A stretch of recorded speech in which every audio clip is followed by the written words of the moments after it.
Hey, Nelson Blake here with an art critique video, and I'm going to be talking about how Tom Palmer absolutely destroyed John Buscema in his work here, inking on top of him. Obviously, there's some hyperbole going on. This is YouTube after all, but I do think there are some things here done that are worthy of critique. Now, let's say both of these guys are legends in their respective rights, and there's a lot of absolutely beautiful work done on this page. So we're not critiquing the entire page. We're specifically critiquing panel number 5 here, and we will also be relating that to panel number 6, right? So I do think that there is some pretty egregious errors and now I'm a penciler, so if someone was inking me, this is what I would be feeling if I got these inks in return over work like this. So first things first, let's go ahead and isolate these panels and look at them side by side, right? So the thing that stands out to me here, first we have to break up the panel holistically. So it must be noted that this light bulb is a pretty poor element in the picture, in my opinion. So number one, it's destroying the tension between the two characters because tension occurs in space. And by putting this object between the two characters, it's just bringing everybody closer together. We'll display that here. So if we cut out this negative space here, there's actually this beautiful negative space shape outlining these characters that John did. Shout out to John. Now, if we go ahead and add this light bulb to the situation, what happens is the space between the two basically gets closed just for a light bulb. Now, if we add on top of that the fact that the speech bubbles are on top and they are cutting off the top of the light bulb, making it harder to read as a storytelling element, this light bulb is just a net negative. Like the speech bubbles, there's a lot of words, a lot of dialogue. Back then, they're not caring as much about the design of the page. They're just trying to tell the story, all good. But still, even with that, if I were to just go in here and get rid of this light bulb, I think this makes life easier for everyone. It makes the panel better.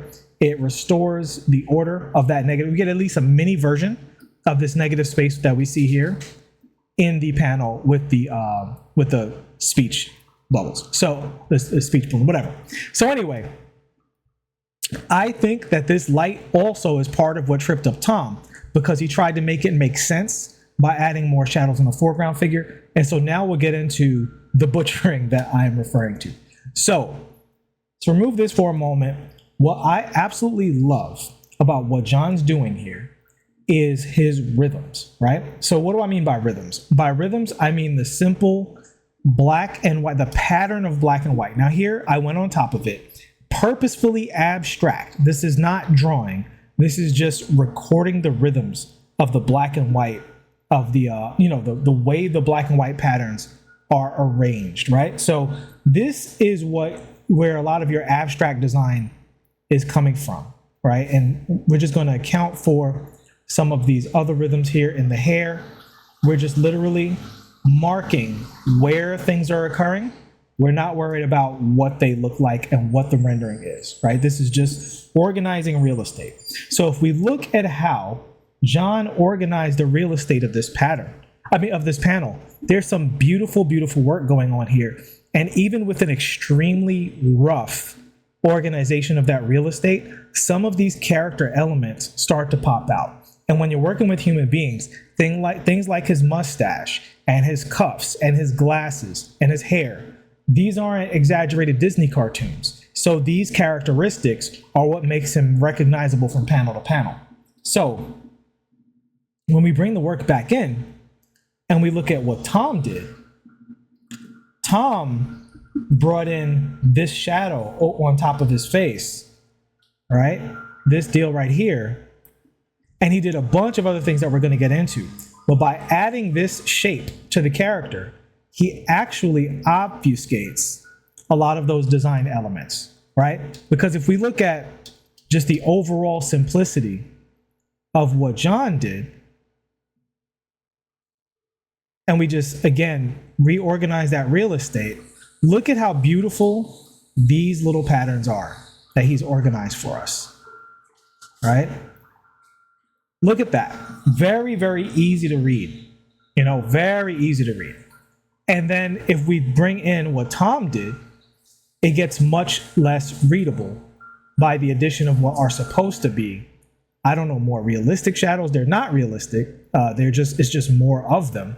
They definitely aren't what this light would be doing if it was on top of this character's head the way it is. So I don't know what the attempt was necessarily, but this is a clear case, in my opinion, of rendering hurting storytelling because it makes the character less readable, less clear. Speaking of less readable, less clear, let's look at another element, another design element.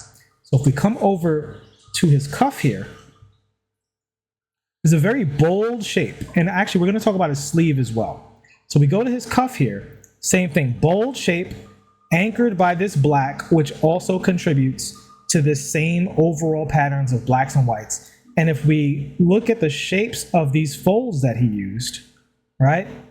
These folds also create a very distinctive anchoring shape in the bottom, which is a very, like if we simplify that pattern to basically the most abstract form of it, it's doing that. Now what happens is, what Tom did was he put a lip onto this, which breaks down this larger shape here. And then on the interior of that, he added more shadows,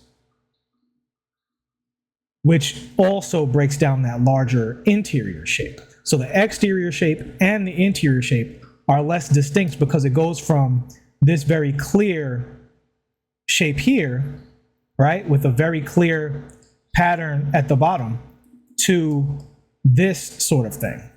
Like when you zoom out, the eye just sees that. And this is much less clear, especially when you add the thickness of the shadows to the sleeve as well. So now his whole sleeve is just going up. And so if we were to simplify that to his sleeve, now he turned the former pattern into this kind of thing, which also makes it less readable, right? Now, going to that readability point, let's look at how that translates to John's vision of the storytelling, right? Where are we at? There we go. So if we look at the next panel, in the inks, right, the glasses are blending in with the whiteness of his hair. I'm sure in color this was differentiated somehow, but you see this shape of the glasses are not separate, they're not clear, and then the mustache disappears. But then the mustache is also less prominent here because of the thick shadows, so it becomes a weaker storytelling element. Whereas if we look over at the pencils, the mustache, the shape of the mustache is much more visible. The glasses, the shape of them is silhouetted much more clearly, separated from the hair. And then the mustache is also more visible here, and the glasses, you can have a conversation about the glasses because these are really thin lines. And I'm not sure how bold this shape is to indicate that as a character design element. But still, I think in pencil, it reads much more clearly, not because of the difference between pencil and ink, but because of the artistic and storytelling choices between the two. And to translate that, let's go ahead and look at what this would look like if we use some modern day tools here. And we look at the highly contrasted version of this panel, right? And in the high contrast, it's funny because it almost looks a little like Greg Capullo here. And at least this foreground figure, you can see some Capullo in here. And we see how these patterns and these design elements, even just with darkened lines, are all much clearer, much more bold, much more simplified, and thus much more readable. So for me, that was Tom's big issue, or at least the issue I had with Tom's work on this panel. It's not about the draftsmanship, which is obviously excellent. It's not about the the craft or anything. It's literally just about those storytelling and character design choices, how rendering became more important than character design and overall rhythmic design, abstract rhythmic design of the piece as well.